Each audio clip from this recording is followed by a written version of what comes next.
I'm Zenith Warrior Princess, the cutest of buns, and welcome back to History of One Piece, where I analyze One Piece arc by arc, and where you wonder if I'll finish the East Blue Saga before I'm 30. And judging how I've had to go back and redo these past few episodes, the answer to that question seems like it'll be a big fat nope. Today I'm going to talk about arguably the best episode in the entire history of One Piece, Romance Dawn. Well, technically the title of the episode is The Passing of the Hat, Luffy's Past, Enter Red-Haired Shanks, and technically this is the very first story arc of One Piece. Welcome, my friends, to the One Piece anime, where space is warped, time is bendable, and the fourth episode of the anime takes place during the first chapter of the manga. But we'll get to all of that in good time. For now, let's dig into the Romance Dawn arc. So come on board and bring along all your hopes and dreams.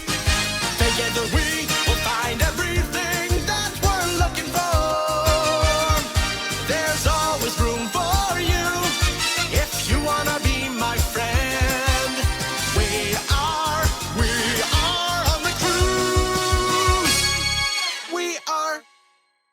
The episode opens with Orange Hair showing off her thief skills once again. Three pirates spot her adrift on a small boat with a treasure chest inside. She tricks them into getting onto her boat to take her treasure and steals their bigger boat when they aren't looking. Not only that, but she reads the weather and predicts the storm that comes out of nowhere and sinks the boat along with the pirates. I have to say, if this was her introduction, it would be perfect. While I liked her in episode 1, this perfectly illustrates all of her skills. She can easily read and manipulate people, playing off their desires. Not only can she navigate her way through the ocean, she can read the weather like a book. She's not just observing weather patterns here. Her observational skills and knowledge of weather patterns is so good that she can quite literally predict the weather. Also, she's extremely stealthy if she can board their ship and store her treasure on board without them noticing. Orange Hair is quite skilled, and you haven't seen the half of it just yet.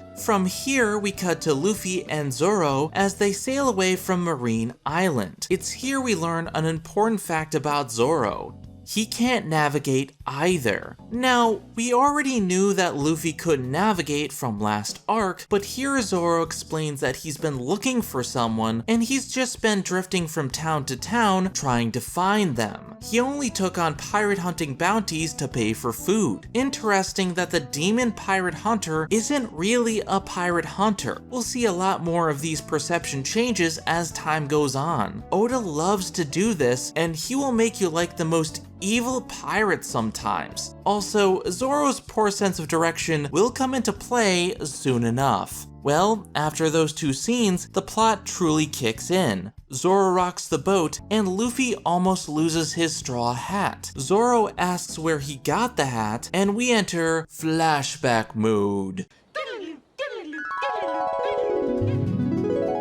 It's here that we are introduced to my current favorite character in One Piece, red-haired Shanks. While it's shown in this episode that Shanks is an important character, we won't get to see just how important he is until later down the line. I'm not going to spoil the reveal for those who haven't seen One Piece yet, but for now, all you need to know is that Shanks is a pirate captain who frequently travels through the East Blue. Shanks was also a previous owner of Luffy's straw hat, but the true meaning of the hat isn't clear just yet. It should also be noted that Shanks has a scar over his left eye in the shape of 3 claw marks. Pay attention to that because it will become important later down the line. Shanks has traveled to Luffy's hometown a great deal in the past, and the locals have come to respect him quite a lot, including Luffy, who wants to grow up to be a great and powerful pirate like Shanks someday. Let me just say that I love young Luffy. Even more than Erika, Luffy has a certain charm to him as a kid. I normally hate children in anime, but Luffy's passion to become a pirate here is just infectious, and I understand his frustration at being told he's too young. Waiting to reach your dreams can be painful. we are also introduced to 3 other members of Shanks' crew in this scene. They aren't ever mentioned by name in this episode, but Oda has told us who each of these people are in the SBS segments. The man who's always seen smoking is known as Ben Beckman. He primarily fights with a rifle, but we never actually see him fire it in the show. He's one of the oldest pirates in One Piece, but he can sure pack a punch. Beckman is the first mate of Shanks' crew, and according to Oda in one of the earliest SBS segments, he's one of the smartest characters in One Piece. The man who is always holding a piece of meat, and who is most definitely not fat, is known as Lucky Roo. We will see what he can do later on in the episode, but fans used to speculate that he was the fastest pirate in the world. This hasn't been confirmed as far as I know, but I like the guy regardless. Last but certainly not least, we have Yasopp the Sniper King. He's one of the best shots in the world, able to hit targets hundreds of yards away with relative ease. We'll learn more about Yasopp in the Syrup Village arc, so that's all I'll say for now. Shanks' crew makes a great first impression. While they don't come across as super intimidating, they definitely appear strong, and they're just fun to be around. I like them personally, and I wouldn't mind joining a crew like this. They certainly are vastly different from the rough, roguish pirates in Alvida's crew, or from the Marines we met last arc. They all have personality in spades and an identity to them, and in just this short scene, I feel like I know them. While the pirates continue to mess with Luffy, a strange man approaches the bar and kicks down the door. And so, a third faction of the One Piece world is introduced. While bandits aren't used all that much and aren't nearly as strong as pirates, they are a threat to normal townsfolk and should be approached with extreme caution. These bandits enter the bar and demand 10 barrels of sake. Now, what they probably mean is beer, since sake is the Japanese word for alcohol, and not just that one drink they serve at Americanized Japanese restaurants. Unfortunately, Shanks and his crew have drank all the beer in the place, with the exception of a few bottles that Shanks hasn't touched yet. And now we come to one of my favorite scenes in all of One Piece. Shanks offers his beer to the bandits, but their leader smashes it over his head, stating that one beer is simply not enough. As he laughs at Shanks, Shanks begins to clean up the broken bottle, apologizing for the mess. In response to this, the bandit leader destroys some more bottles, taunting Shanks even further. However, when Shanks doesn't respond, the bandit gets bored with Shanks and leaves with the rest of the bandits. As soon as the bandits are gone, Shanks and his crew burst into laughter while Luffy berates Shanks for not fighting back. This scene, dear God, I love this scene. It says so much about both Luffy and Shanks in a short period of time. The first thing to understand here is that Shanks could wipe the floor with these bandits easily. He and his crew could have stopped the bandit leader in a heartbeat, but they didn't. When Shanks says that it's nothing worth getting angry over, he reveals his philosophy. We'll get to it later on in the episode, but let's see if you can spot the meaning behind his words. In Luffy's eyes though, Shanks is being a coward. He says that if you don't fight back against somebody, then you're not a real man. I'm not sure if this was taught to Luffy at this point, or if this is the way he thinks as a kid, but he does have a kernel of a point. A true pirate should not back down from a fight or a challenge, because if he does, his reputation is usually stained. But here's the thing, Shanks won by not fighting. If he and his crew fought the bandits, then the bar would be trashed far more than it is now, and innocent people like Luffy and the bartender would be caught up in the middle of it. Being quick to anger can injure the people close to you no matter how strong you are. Shanks kept his calm and refused to fight a battle that did not need to be fought. Not only that, but he showed his kindness to the bandits by offering them a drink and to the bartender by cleaning up the mess for her. Everything Shanks did was to avoid conflict, not because he was afraid, far from it, but because some battles don't need to be fought.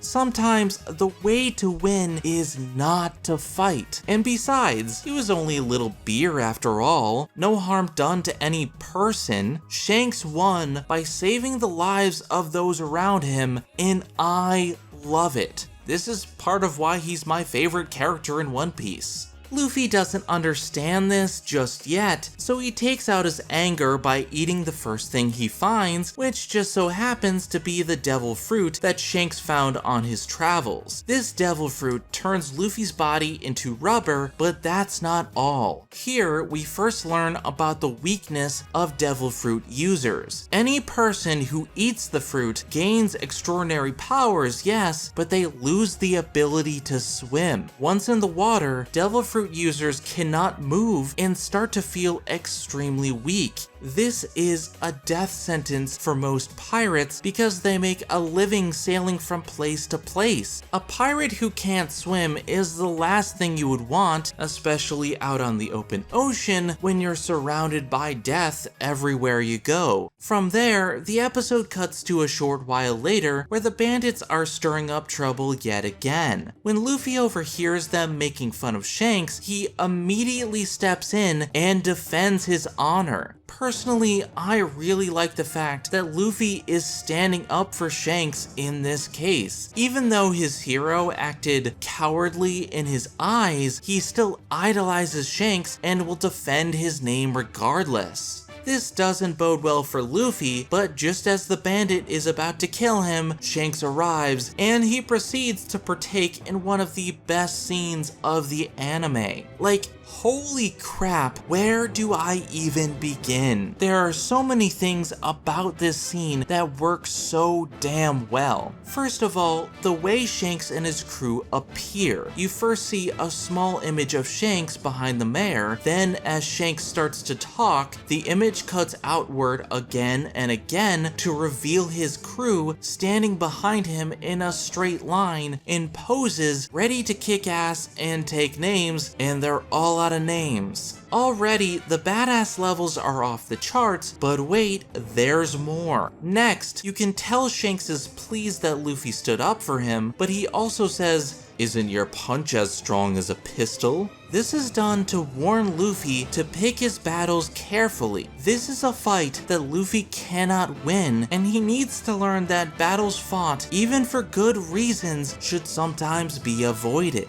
Shanks would have shrugged off the insult either way, and there would have been no conflict. Thirdly, the bandits tell Shanks not to come a step closer or they will blow off his head, but Shanks doesn't listen. He points to the pistol and lectures the bandits that guns aren't toys. You have to be prepared to put your life on the line in this line of work, and the bandits just don't get it. The bandits are just bluffing in this case. They aren't actually going to kill Shanks, but pirates aren't saints, and when the bandits don't listen, Lucky Roo kills one of them. This is where people like to say that Roo is the fastest pirate alive, but this is still not officially confirmed by Oda. I do love how he still has meat in his hands, even when killing the bandit though. That's both hilarious and badass. Also, I'm going to introduce a kill count here. People like to say that nobody actually dies in One Piece. Let's prove them wrong, shall we? So far, that's one on-screen death of a bandit by one of the heroes.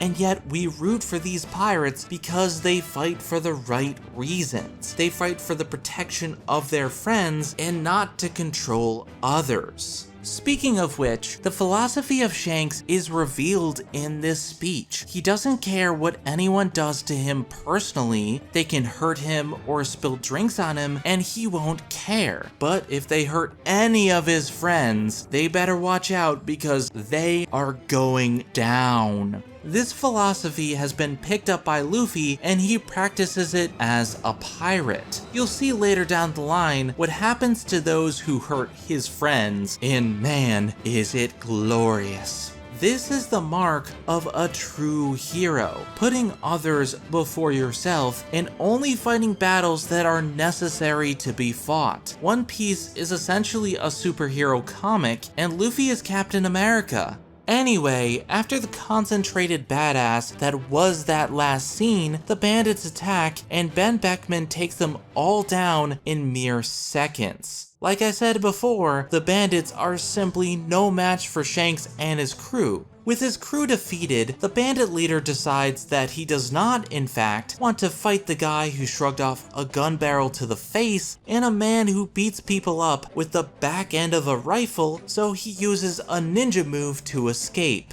The bandit leader takes Luffy out to sea, the one place you wouldn't expect a mountain bandit to use as a hideout. He tosses Luffy in the ocean, where Luffy laments how weak he currently is. He couldn't land a single punch on the bandit, and he can't do anything in the water. He's starting to realize the hard way that he needs to toughen up if he wants to become a powerful pirate like Shanks. As the bandit leader gloats over his victory, Karma rears its ugly head in the form of a gigantic sea serpent. This, my friends, is a Sea King. Not the Pokemon, but a monster in One Piece. Just one of the many monsters that inhabit the oceans in One Piece. There are hundreds of these creatures in the Grand Line, just one of the many dangers that Luffy will have to face in the future. For now, the Sea King does us a favor and eats the mountain bandit, boat and all.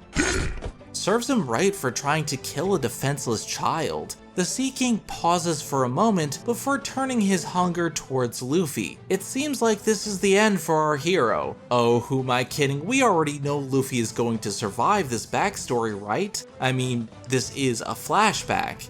The thing is, Luffy isn't the one we have to worry about in this case. As the Sea King attacks, Shanks appears out of nowhere and pulls Luffy out of harm's way. He gives the Sea King a death glare, telling it to get lost. Shockingly, the Sea King obeys, fleeing in terror. However, Luffy begins to cry because Shanks sacrificed his left arm in order to save Luffy's life. Okay, first of all, I'm adding that to the counter.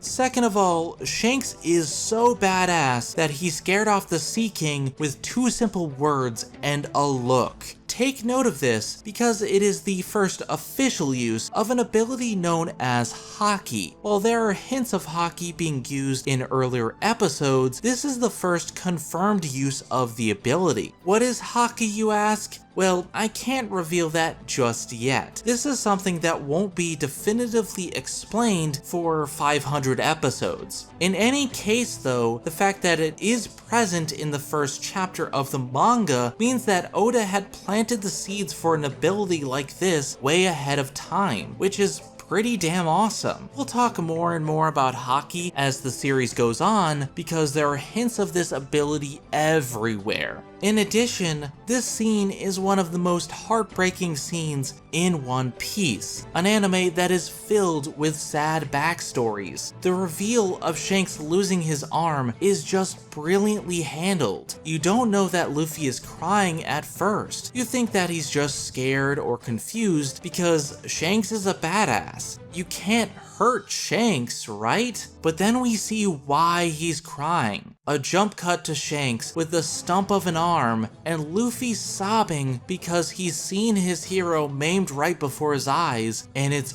all Luffy's fault. If Luffy hadn't picked that fight with the bandits, the lesson that Shanks was trying to teach him earlier, then Shanks would still have an arm. He learns the consequences of his actions the hard way, and it costs him dearly. He's been shown how powerless he is right now, and that people can get hurt if he isn't careful. These are important life lessons that Luffy needed to learn, because otherwise the sea would have destroyed him. This isn't the land of make-believe. Pirates and Marines are killed and maimed every day out on the ocean, and unless you're prepared, you will not survive. This scene just says so much with almost no dialogue, and I simply love every second. We then transition to the final scene of the flashback, where Shanks and his crew prepare to set sail. Luffy says that he won't ask Shanks to take him with them this time. He wants to find his own crew and obtain the world's greatest treasure in order to show Shanks that he's become a pirate worth sacrificing his arm for. No matter what, he will become the Pirate King. Touched by these words, Shanks asks Luffy to take care of his hat for a while and return it when they meet again as pirates. There are two very important things conveyed in this final scene. First of all, Luffy has a debt to Shanks. Not only did Shanks save his life, but Shanks sacrificed his left arm to save Luffy. He shows this by letting Shanks continue on his voyage and return to the Grand Line without asking to go with him. Luffy knows he's not ready just yet and is prepared to train to become stronger. He also feels that he has to honor Shanks' sacrifice by becoming the greatest pirate the world has ever seen. He will become so famous that the entire world knows his name, and Shanks can be proud knowing his sacrifice wasn't in vain. This is why Luffy wants to become the Pirate King. He always wanted to become a pirate, but his dream to become the Pirate King is born from Shanks.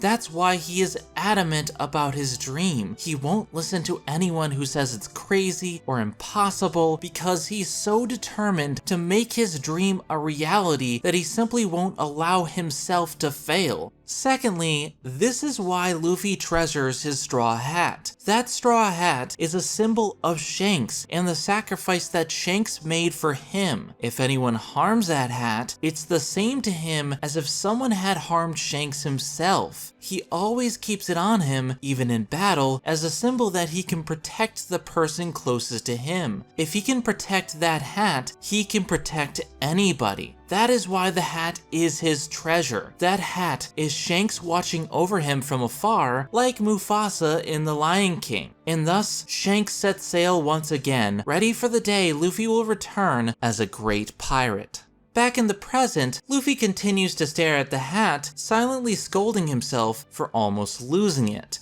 Zoro snaps him out of it and complains that he's hungry. Luffy spots a giant bird on the horizon and rockets up to catch it, but instead he winds up in the bird's beak, beginning another trope of the One Piece series, Luffy getting captured. Let me just add that one to the counter. Actually, this wasn't even the first time. Luffy also got captured back when the bandit took him in the flashback, so let's just add that here, and there we go. What? Ow. Zoro tries to follow that bird, but he's stopped when he runs into the same three pirates Orange Hair deceived earlier. Of course, when Zoro lets them onto the boat, they try to take over. Little do they know, Zoro is, well, Zoro, and they are quickly put back into their place. The pirates then inform Zoro about Buggy and his hold over the town. You know, I really like this introduction to Buggy. It doesn't show him or his silhouette. All we really get to see is his flag, and his crew members talk about how scary he is. It would have worked so much better if Orange Hair hadn't already introduced him in the previous episode. We cut to Orange Hair running from the Buggy pirates with the real map clutched in her hands. The pirates close in on her, but before they can catch up, Buggy shoots the bird carrying Luffy out of the sky. On a side note, while I'm not a big fan of Buggy, I do find him intimidating in this scene, especially because we never get a good look at him and he always remains calm. I'll talk about him more in the future, but at this point in the anime, I was on board with Buggy as a villain. That will change, but again, at this point, I was on board. Luffy falls down to see Orange Hair once again, and the episode ends with everyone staring at Luffy in shock. What, you've never seen a man fall 5 stories before? Come on. This is One Piece. This is not that strange.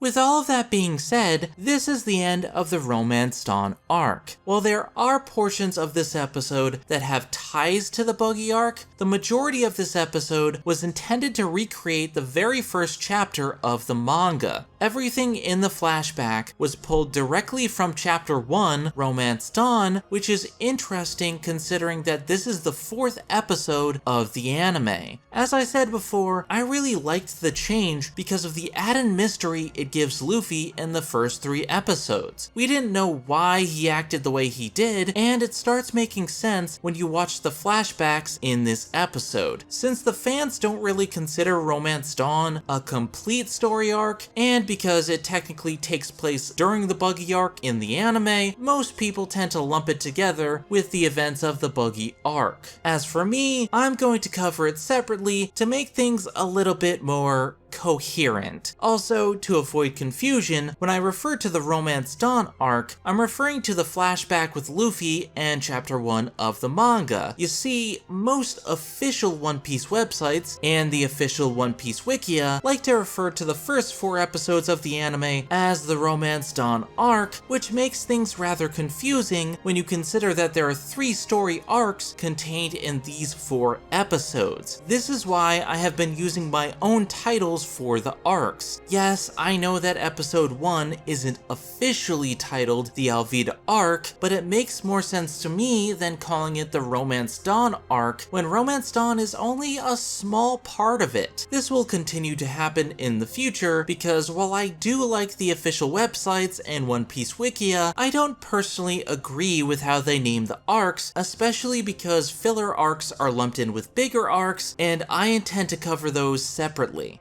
The first thing to note about Romance Dawn is that it is by far the shortest arc in One Piece, clocking in at only half an episode. Technically, everything that happens before and after the flashback takes place during the Buggy arc. So while half of this episode is entrenched firmly in the Buggy arc, half is taking place 10 years in the past. It can be rather confusing for people new to One Piece, so here's how I break it down. Episode 1 is the Alvida Arc. Episodes 2 and 3 are the Morgan Arc. Episode 4 is the Romance Dawn Arc. Please note that these aren't the official titles for these arcs, but they are the easiest way that I find to keep track of the arcs, especially when people like to lump all of them together into one giant Romance Dawn arc, which doesn't make too much sense to me, but may make sense to other people. I don't know, I'm kind of an outlier on this, I know. Speaking of titles, I don't usually talk about the titles of the arcs because they aren't the official titles, and because frankly, most of my titles are either based on the villain of the arc, or more commonly the town where the story takes place. It's usually not something with enough for me to comment on. However, Romance Dawn is special. As I mentioned before, Romance Dawn is the name of the first chapter of the manga, and there is a reason for this. You see, many years ago, long before we used the term romance to describe a type of film where people fall in love at the drop of a hat, romance had a different meaning. In those days, romance was more about a sense of longing for adventure. A pirate's romance would be swashbuckling, plundering ships, and drinking lots and lots of beer. Don't forget the beer. In that sense, Romance Dawn means the dawn of adventure. It's talking about the dawn of Luffy's adventure, the continuation of Shanks' adventure, and the dawn of the Great Pirate Age. Chapter 1 of the manga first introduces us to Gold Roger and the Great Pirate Age, so that title also is used to describe the coming of the new age of piracy and to indicate how important Gold Roger was to creating it. Romance Dawn tells us everything that we need to know about One Piece in 2 words, and it is plastered over the covers of the first volume of One Piece. It is an important thing to remember and will come back in the future. While Romance Dawn is the shortest arc in One Piece, not counting filler of course, this arc is what made me a fan of this anime. There are 4 specific scenes that make my blood start pumping with just how awesome they they are. The bar scene with Shanks, Shanks standing up to the bandits, the loss of Shanks' arm, and the departure of Shanks are all oozing with the pirate's dream of romance. In a way, they show us this story from the perspective of Luffy. This is Luffy remembering his past with Shanks, and it is completely possible for him to be exaggerating how badass Shanks really is at this point. We will see Shanks in the future and see that he lives up to the memory, but I can definitely see Luffy glorifying the pirates in his head because they were and still are his idols. Regardless of whether or not this memory is accurate though, it is plotted and paced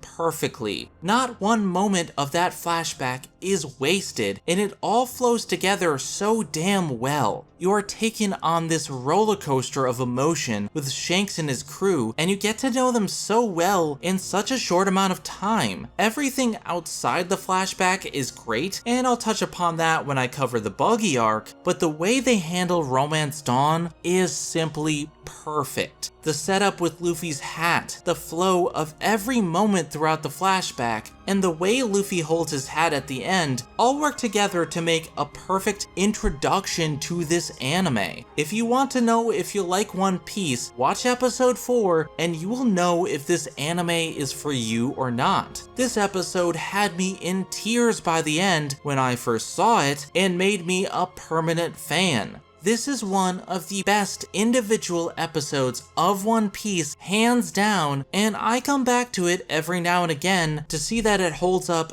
just as well each and every time.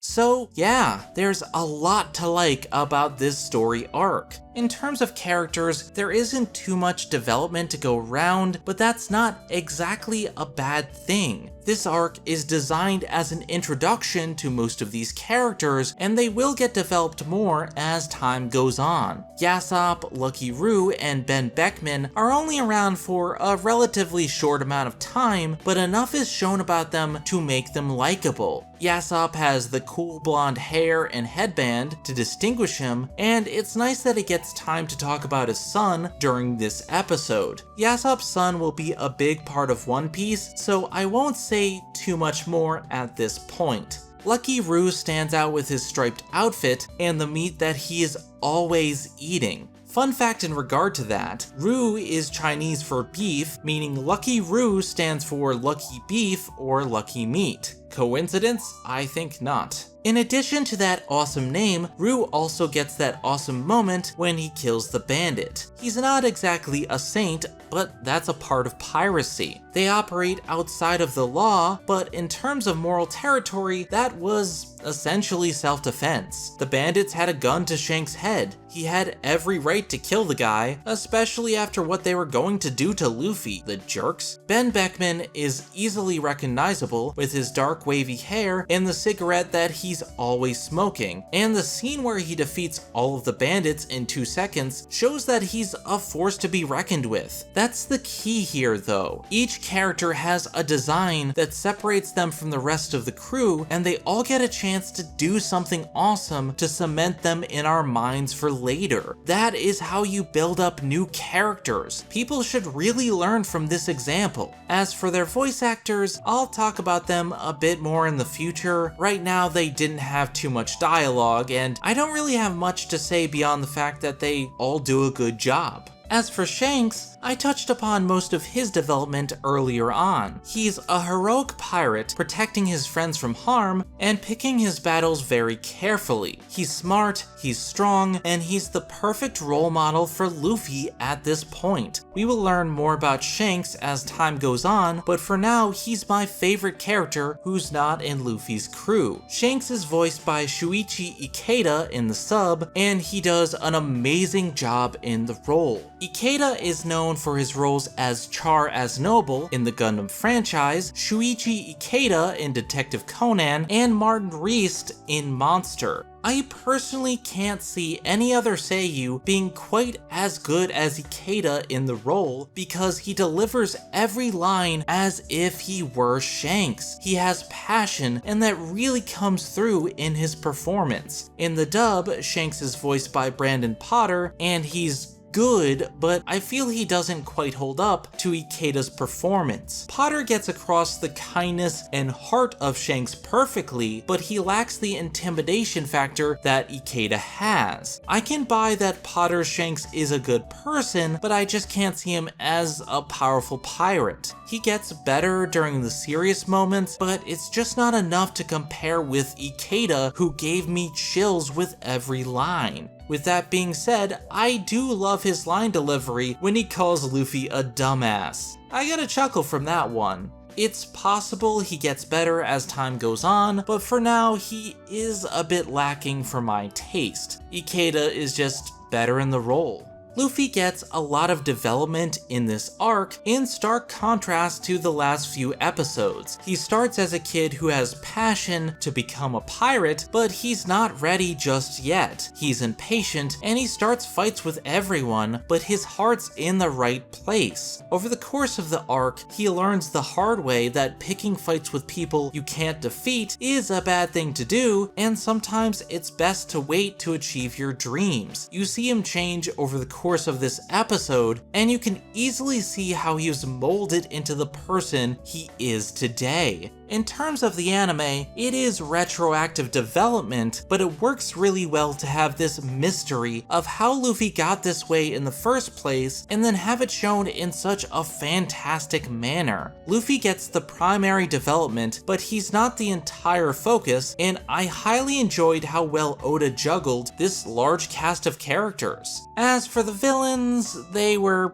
pretty stock. The bandit leader Higuma was better looking and more intimidating than Alvida, but that's not saying much. He wasn't really all that strong, and a bounty of 8 million berries isn't that much in the grand scheme of things. In comparison, Alvida's bounty was only 5 million berries. The fact that they have bounties shows they are strong, but these are the lowest ranked pirates in the series. The average bounty level in the East Blue is only 3 million, which makes it the weakest sea in the new pirate age. I'll touch upon more bounties as the series progresses, and you'll see just how high they really go. Seriously, this is nothing compared to current One Piece bounties. I mean, yikes. That's a lot of berries. It should also be noted that these bounties only reflect the Marine's perception of the pirate, so they could be much higher or much lower than the actual strength of the pirates themselves. The bounties of Higuma and Alvida are very accurate in this case. Higuma may be threatening, but he doesn't have much strength behind him. He's mostly just an arrogant dick throughout the episode, and while I cheered when the Sea King ate him, he never really struck me as anything more than a level 1 villain. Much like Alvida, he's good for a first episode, but nothing to write home about. Higuma is voiced by Yukimasa Kishino in the sub, and Kyle Hebert in the dub. Both do a great job in the role, but Kyle Hebert left a bigger impact on me. Still, Higuma doesn't have a big enough role to really comment on. In the last two arcs, we had themes of good pirate versus evil pirates, and good pirate versus corrupt marines. This time things are a bit different. Here we have heroic pirates versus arrogant bandits, but both of them are very morally gray. Before, we saw Luffy help out good people with violence, but he never killed anyone, and only the villains threatened people with death.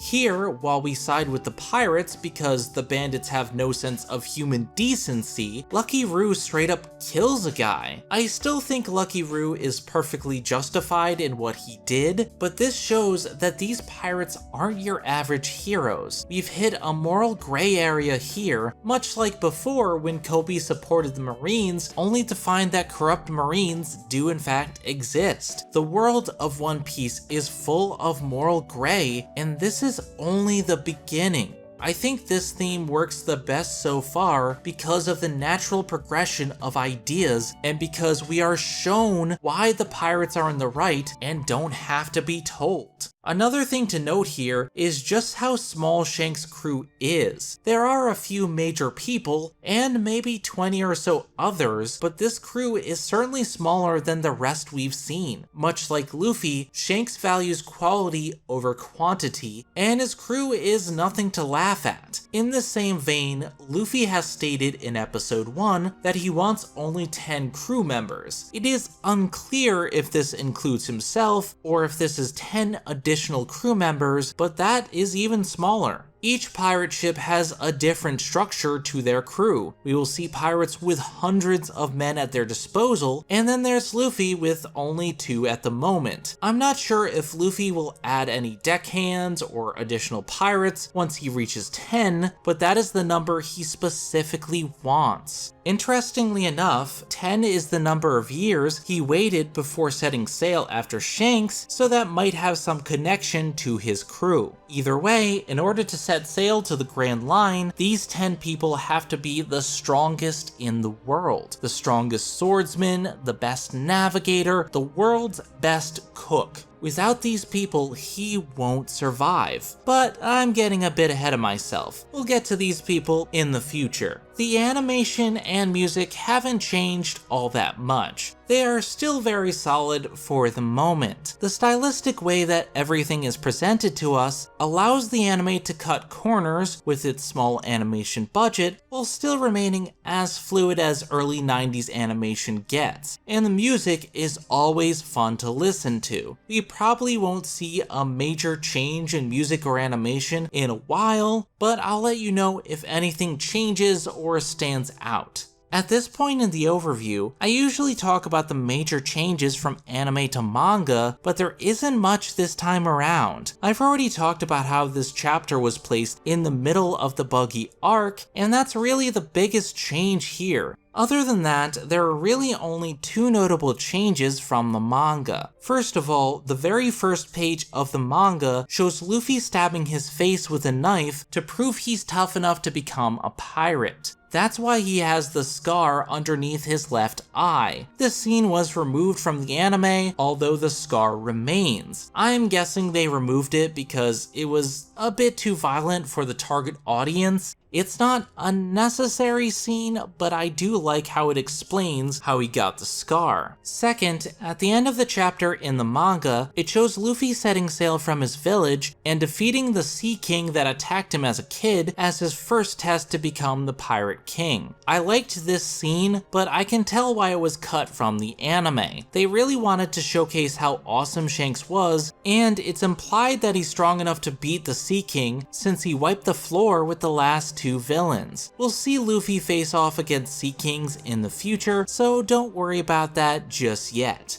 Other than that, there's nothing notable that stands out. Sure, there are very small things like Luffy asking for milk in the manga instead of juice, Luffy eating the fruit during the bandits' confrontation with Shanks instead of after, Shanks pulling Luffy's arm in the manga instead of dropping him on his head to reveal the rubber powers, and a bit more dialogue with Beckman, but overall this is a perfect translation from manga to anime. 98% of the chapter is on display here, and any events that were skipped were either too minor to note or shown to us instead of told to us. The anime gives us a bit more cinematic view on these events, and I'm convinced that this is the best transition from manga to anime in the series thus far. I will continue to check the manga for differences, but I don't think it gets any better than this, considering the length of the arc. Overall, I love the Romance Dawn arc. Sure, it's short, but it's just awesome on so many levels. If I would have to rate the story arcs thus far, I would put this arc as the best, followed by the Captain Morgan arc and the Alvida arc at the bottom. Each arc slowly introduces more and more why I love One Piece. There are some problems here and there, but each arc ups the ante, giving us better villains, better stories, and just badass scenes to watch. Personally, Personally, I still think Captain Morgan is the best of the villains so far, but that won't last all that long. Unfortunately, I'm not a big fan of the Buggy arc, but we will dive into that barrel of clowns next time. With all that being said, I am Zenith Warrior Princess, the cutest of buns, and I will see you on the next episode of History of One Piece. Don't forget to like, comment, and subscribe so that you too can join the Bun Squad, my legion of cute fluffy bunnies that interact with my videos. And if you like what you see, be sure to hit that bell so that you can be notified of when every video goes live. Have a good one, everybody.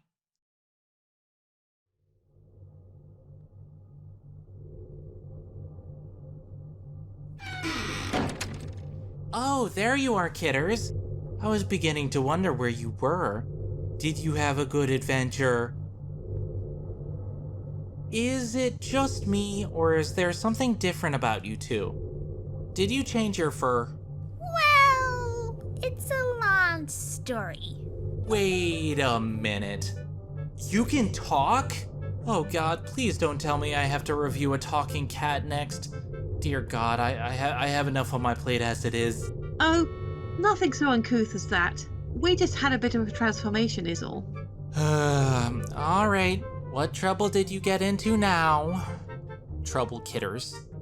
We didn't get into trouble.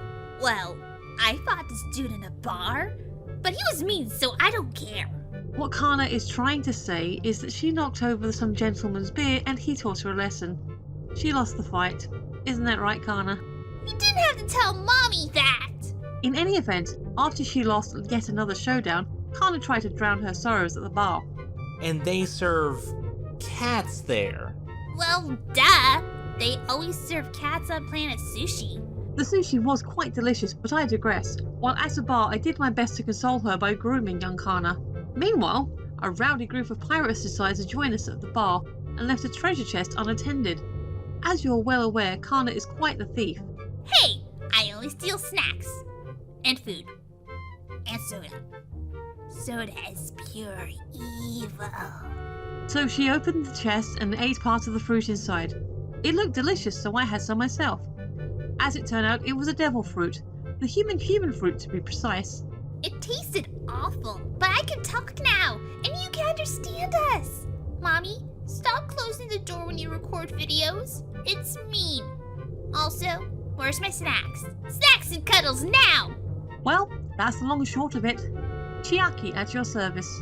Okay. Snacks and cuddles for you both. Well, it looks like things are gonna be lively around here from now on.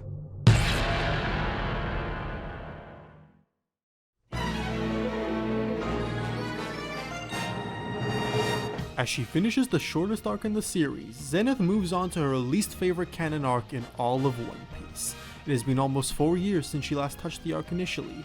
Will it still bug her in the same way as it did initially, or will she find something in it that she didn't before? On the next, History of One Piece, the Captain Buggy arc. The MVP is a dog. Have a good one, everybody.